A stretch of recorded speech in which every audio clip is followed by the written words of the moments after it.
Have you listened to a Fort Wayne radio station today? Odds are you have. Over the next 3 nights, I'll be taking an inside look at morning radio in the Summit City, the stations, the personalities, and the recent controversy in other cities over something called shock radio. Tonight, I begin with an overview of morning radio.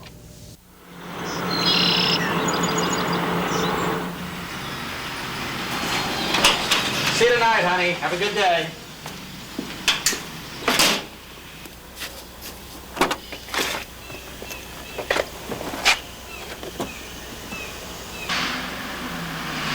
Good morning, Fort Wayne. This is Magic in the Morning, and I'm Lee Tobin. It's going to be a great day today in the Summit City. Every morning, thousands of people in the Fort Wayne area head to work with a trusted friend, their favorite local radio station.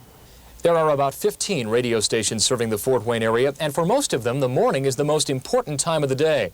Listenership is high, therefore, advertising rates are high. As one local program director told me, if a station's going to win it, it does so in morning drive. Good morning and welcome to Stump Them Guys. Just about everyone agrees the competition is very tough. It's pretty much a radio war in Fort Wayne and always has been, and looks like it will continue to be. When I first moved here in '79, I didn't know a whole lot about Fort Wayne, Indiana, but the first thing I was told was that it's always been a very healthy radio market. Twice a year, a company called Arbitron surveys local listeners and comes up with ratings. Here's how the station stacked up in the most recent ratings period, the fall of last year.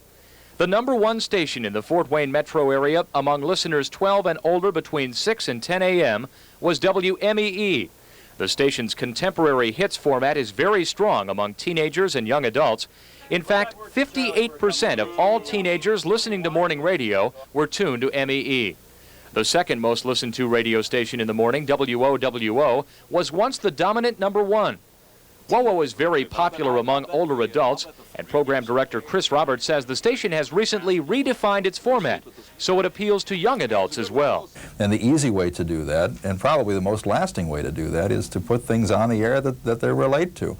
We can't ignore the fact that Cyndi Lauper has orange and green hair. We can't ignore the fact that Madonna turns out one record after another, and every one of them is a hit.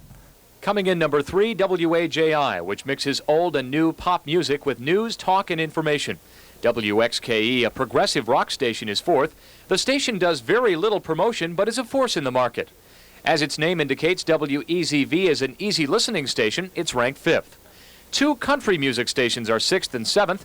WQHK AM is #6. WBTU, an FM station based in Kendallville, is 7th. Most of the stations in the Fort Wayne market are format exclusive, and we are really the only stations going head-to-head primarily with the same musical element. Rounding out the top 10, News Talk WGL, WZRQ, a contemporary hit station in Columbia City, and WIFF-FM, an Auburn station playing songs from the 1920s through the 60s.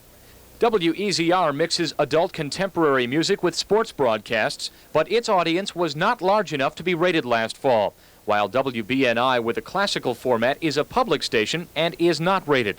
One station that we haven't mentioned doesn't even have a transmitter. Cool Cable FM delivers its signal over cable TV lines. Cool Cable has been in operation for 7 years, playing urban contemporary music. Its owner, Louis Dinwiddie, has applied for a broadcast license, and he hopes that Cool becomes an actual radio station in the very near future. We're going to make a tremendous splash in the Fort Wayne market, I'll tell you, and we're geared for it. We've been in the bullpen for 7 years. We're ready to go in the ball game. Now tomorrow in part 2 of my series, a look at the top morning personalities in Fort Wayne.